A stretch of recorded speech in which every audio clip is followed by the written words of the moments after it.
এই মুহূর্তে যেতে চাই মোবাইল ফোন ইন্টারনেট চালুর বিষয়ে সংবাদ সম্মেলনের কথা বলছেন তথ্য প্রযুক্তি প্রতিমন্ত্রী জুনায়েদ আহমেদ পলক। আমরা সরাসরি সেখানে যুক্ত হচ্ছি। বিকাল 3টা থেকে রাত 9টা পর্যন্ত মহাখালীর প্রাণ পুনর্বাসন অধিদপ্তরের নিচতলায় সেখানে সার্ভার একটি সম্পূর্ণ পুড়িয়ে দেওয়া হয়।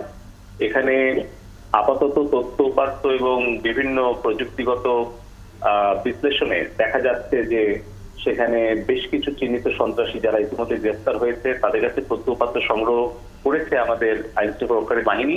দেখা যাচ্ছে যে এখানে একটা পরিকল্পিতভাবে একটা সন্ত্রাসী গোষ্ঠী আমাদের ওখানে ডেটা সেন্টার পুড়িয়ে দেয় এবং ওই এলাকায় যে 3টা ডেটা সেন্টার আছে সেখানে যে সোর্স অফ ইন্টারনেট এবং যে ইলেকট্রিসিটি সেই কেবলগুলো পুড়িয়ে দেয় এবং সেখানে যে একটা ভীতিকর অবস্থা সৃষ্টি হয় জীবনের ঝুঁকি নিয়ে সেই সময় ডেটা সেন্টারে যারা কাজ করছিল